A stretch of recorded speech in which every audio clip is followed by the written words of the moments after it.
This is the Good Neighbor Podcast, the place where local businesses and neighbors come together. Here's your host, Cabo Jim Schaller.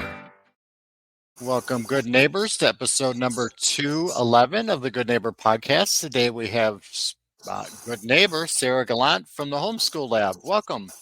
Hey, Jim. Thank you for having me. I'm excited to be here.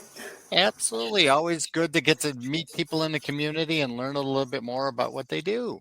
So why don't we jump in and why don't you share a little bit about what you do over at the Homeschool Lab? Yeah, of course. So the Homeschool Lab serves students in the kindergarten through fifth grade, and we offer two different things. One of those things is tutoring. So that could be done virtually or in person, and that's really just focused on the specific student's needs. The second thing we do, and the one I'm really excited to share with you today, is our comprehensive support system. So this is our monthly program, and it has 5 components. And I like people to think of this as like our one-stop shop for everything that you need homeschool. So the first component being lesson plans. So I create all these lesson plans and I align them to our state standards, and parents can complete these at their own discretion. So the lesson plans include things like reading, math, science, and social studies. Our reading and math come out bi-weekly, and it comes with 4 days a week, and they're pretty flexible too. So my parents could go on vacation. They might double up 1 week and take the next week off, which is really nice. And that's the beauty of homeschooling, is that it's so flexible. You can really do whatever you need to do with it. For our science and social studies, that one's set up a little bit differently. I send those out as quarterly units. So I think our last unit was on economics, and it's just a list of different activities with the resources right there for parents. So going back to the reading and math real quick, the way it's set up is it has a day one. So you click on reading, you see day one, it gives you everything you need with the links to all the resources there. So you don't have to shuffle around to search for anything, which is really nice and kind of takes the stress out of that piece of homeschooling. Absolutely. Yeah. So then the next part is the personalized plan, which I really like because it's tailored to each student. And the way we create the personalized plan is utilizing several different things. First, we talk to the parents, right? Parents know their kids best. What are their strengths, weaknesses, struggles, and successes? What goals they have? So we take that information. We also use a baseline assessment, which might give us a snapshot of some things that we might not have known that they were struggling in or really good at. So that also helps us create the plan, as well as just my observations through our live lessons. So what's really nice about the personalized plan piece is if I have a second grade student and I talk to the parent, we use all those components to build that plan. They might be in second grade, but maybe we really could push them with third grade math because they're really successful there. And we want to keep that momentum going. But also that same student could be struggling with reading a little bit, and we realize maybe they need some first grade vocabulary to really fill that gap so they can continue to build their success. And so those plans change monthly, and we are adapting them, and it's a living document as it continues to progress, which is really nice. And it's been pretty successful for a lot of our kids. Another component, because there is the 5, is our virtual lessons. And so those happen twice a week. And I lead those lessons, and they're an hour long each per the grade level. And I like to kind of keep it between 30 minutes of math and 30 minutes of reading. But it's also just a great opportunity for the kids to get together and collaborate with each other in a group setting as well. Very nice. So how did you get involved in the homeschool industry? So I spent the last 11 years in public education, and education's always been my passion. But during that time, I really encountered some systematic challenges, what people might call the red tape, right? That limit teachers and parents on helping their kids doing what we feel like is best for them. So, it hasn't always been the best, quickest process. So I was out one evening with my friends and we were chatting, and one of my friends was telling me about her struggles with school and how she wished she could homeschool, but she just didn't know where to start. And that kind of was a spark for me. I realized, I could offer support to people. And, if they wanted to homeschool, I could offer that support so they won't feel overwhelmed and they knew how to start. So talking about struggles and challenges, what do you find most people struggle with when they try to homeschool? I think there's just so much out there that people don't know where to begin. The world of homeschooling really has grown. So there's an excessive amount of resources and different ways to homeschool. There's so many different things. So I think people initially just feel the overwhelm of, oh, how do I sift through all of this? What is the best and how can I be successful?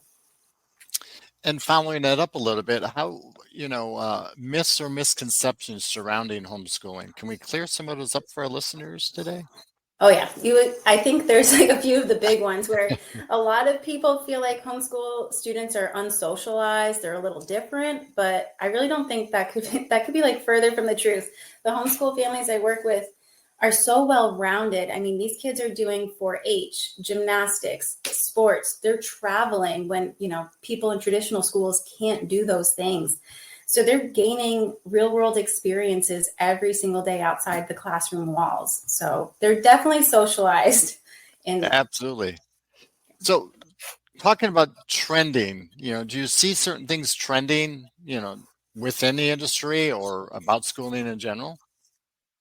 It's definitely on the rise. And right now, specifically in Florida, our state started offering the Step Up for Student Scholarship. So I feel like that has trended homeschool in a more positive impact. I know that program has grown, I believe, don't quote me, 20,000 in the last year, Wow. students. So, I mean, it's really increased parents' abilities to homeschool, because that would be like another misconception where people think it's very expensive and you have to do it all day long, but that's really not the case. Here in Florida, we have some great opportunities for our homeschool parents. Absolutely. So speaking about Florida, are you from Southwest Florida originally? I am. You are. I am. I grew up here in Lee County. I'm a Lee County kid through and through. It's hard to find natives down here because typically people grow up and they move away, or everybody's from somewhere else. So it's nice. Yeah, So where are you from? Yes, and you've seen. I'm from Wisconsin originally, so Okay. I've been down here since '89, and do not miss the weather at all. Except days like days today are a little chilly. So Yeah, for sure. So I know running a business can be very demanding of your time. When you do get a moment, what do you enjoy doing outside of work? Well, outside of work, I like to spend time with my husband. He's a huge cruiser, and I recently had a victory because anytime we go on vacation, he wants to cruise. But this year, I convinced him to do a land-based trip, and we went to North Carolina, and we really liked it. It was a great time. So I think I've convinced him that there's other ways to travel outside of cruising. So that was a win for me. Right. But we also, we have our 2 dogs. They're great. They're loud and proud. They're German Shepherds, so they'll bark if a butterfly flies past the window. So that's always keeping me on my toes. And I like to go out with my friends, try new restaurants, and explore new places. Absolutely. Being social. That's what it's all about, Yes. and experiencing new things. So is there one thing you wish our listeners knew about the Homeschool Lab that maybe they wouldn't be so familiar with? Things that I wish people knew is that we offer a 2-week free trial for people who are interested in joining. It's really important for me that the parents feel like comfortable with my program. They're confident that it's going to work for their kids.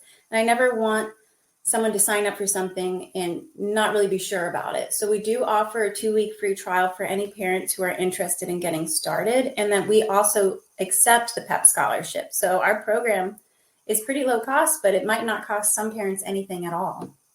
Love it. Love it. So how would our listeners go about contacting you if they wanted to learn more or had some questions? So if you wanted to contact us, our website is thehomeschoollab.org, but we're pretty active on social media, and that's where you'll find more of our relevant updates. So if you search the Homeschool Lab on Instagram or Facebook, you find us there. But if you wanted to, feel free to email me directly, you could at sarahgallant@thehomeschoollab.org. Very good. Any last words for our listeners? Oh, well, I'm just really excited to be here. And I hope that if anyone is interested in homeschooling or just not sure about it, that they feel free to reach out. We've got a lot of great things happening, field trips, and all amazing things happening in our homeschool community. Perfect. Sarah, it's been a pleasure getting to know you. Thank you for being such a good neighbor, and I hope to see you out in the community soon. All right. Thank you, Jim. Thank you for listening to the Good Neighbor Podcast Estero. To nominate your favorite local businesses to be featured on the show, go to gnpestero.com. That's gnpestero.com. Or call 239-296-2621.